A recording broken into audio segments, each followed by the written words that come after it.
So hello everyone, कैसे हैं आप सभी। उम्मीद करती हूँ कि आप सभी बहुत ही अच्छे होंगे। फ्रेंड्स, जैसा कि हम सभी जानते हैं कि ये महीना सावन का है।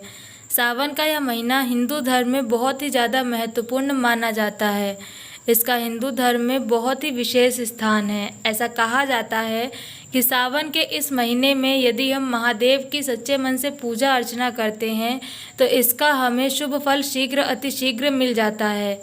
सावन के इस पावन महीने में जहां एक ओर महादेव की पूजा अर्चना की जाती है, वहीं इस महीने में अर्थात सावन के इस पावन महीने के मंगलवार के दिन मंगला गौरी व्रत भी रखा जाता है। सावन के हर मंगलवार को मंगला गौरी की पूजा व्रत करने से सारी परेशानियां खत्म हो जाती हैं। ऐसा कहा जाता है कि जो भी स्त्री इस व्रत को करती है सच्चे मन से और पूरी श्रद्धा के साथ, उसकी ज़िंदगी में सुख समृद्धि आती है। मंगला गौरी व्रत का हिंदू धर्म में बहुत ही महत्वपूर्ण स्थान है। इस व्रत के लिए ऐसा कहा गया है कि यदि विवाहित महिलाएं इस व्रत को पूरे विधि विधान के साथ रखती हैं तो मां गौरी का आशीर्वाद उन्हें प्राप्त होता है और उनकी सभी मनोकामनाएं पूरी हो जाती हैं। शास्त्रों में ऐसा बताया गया है कि मंगला गौरी व्रत महिलाएं अपने पति के सुखी जीवन, उनकी लंबी आयु और अपने अखंड सौभाग्य के लिए रखती हैं। ऐसा कहा जाता है यदि कोई भी महिला इस व्रत को पूरी श्रद्धा व भक्ति के साथ पूरे विधि विधान से करती है, इस व्रत को पूर्ण करती है, तो ऐसा करने से उसके वैवाहिक जीवन में खुशियां आती हैं, उसके दाम्पत्य जीवन में प्रेम बना रहता है। शास्त्रों में यह भी बताया गया है कि यदि किसी व्यक्ति की संतान नहीं है, वह संतान सुख से वंचित है, तो इस व्रत को करने से उसकी यह इच्छा शीघ्र ही पूरी हो जाती है। यह व्रत संतान प्राप्ति की कामना के लिए बहुत ही ज़्यादा फलदायी माना जाता है। इसके अलावा यदि आपके संतान पर कष्ट है, आपकी संतान किसी अधिक संकट में है, तो इस व्रत को करने से ऐसा कहा जाता है कि संतान के ऊपर आई हुई विपत्तियां भी टल जाती हैं और संतान का जीवन भी सुखी बना रहता है। शास्त्रों में ऐसा कहा गया है कि जो भी महिला इस व्रत को अर्थात मंगला गौरी व्रत को पूरी श्रद्धा के साथ करती है, पूरी निष्ठा के साथ करती है, अपने मन में किसी भी प्रकार का छल कपट लाए बिना इस व्रत को पूर्ण करती है, तो ऐसा करने से उनके जीवन में किसी भी तरह की पारिवारिक समस्या नहीं आती। उनको माता गौरी का आशीर्वाद प्राप्त होता है और उनके जीवन में आई हुई समस्याएं सभी दूर हो जाती हैं। इसके अतिरिक्त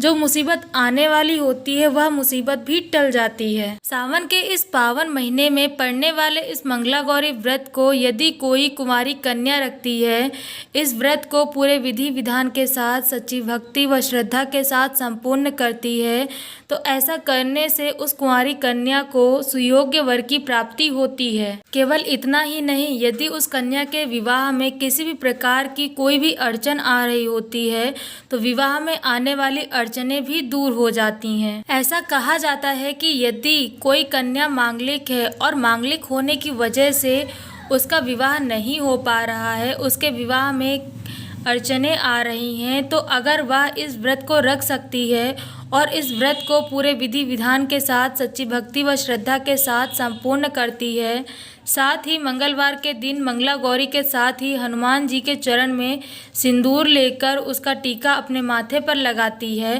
तो ऐसा करने से कन्या की कुंडली का मंगल दोष समाप्त हो जाता है और उसको सुयोग्य वर की प्राप्ति हो जाती है। फ्रेंड्स, मंगला गौरी व्रत की हिंदू धर्म में बहुत ही ज़्यादा मान्यता है। ऐसा कहा जाता है कि इस व्रत को यदि कोई भी स्त्री या कोई भी कन्या पूरे मन से करती है, पूरे विधि विधान के साथ इस व्रत को संपूर्ण करती है, तो इस व्रत को करने से उस स्त्री या कन्या को माँ गौरी का आशीर्वाद प्राप्त होता है और उसके जीवन में जो भी समस्याएं हैं वे सभी समस्याएं दूर होती हैं और उसके जीवन में खुशियों का आगमन हो जाता है। तो फ्रेंड्स, उम्मीद करती हूँ कि वीडियो में दी गई जानकारी आपको पसंद आई होगी। वीडियो में दी गई जानकारी कैसी लगी कमेंट करके ज़रूर बताएं। वीडियो अगर पसंद आया हो तो वीडियो को लाइक और शेयर ज़रूर करें। चैनल को सब्सक्राइब करना ना भूलें और साथ ही साथ बेल आइकन को ज़रूर दबाएं, जिससे कि आपको मेरी लेटेस्ट वीडियो की अपडेट मिल सके। तो आज की वीडियो में बस इतना ही। मिलते हैं नेक्स्ट वीडियो में एक नए टॉपिक के साथ।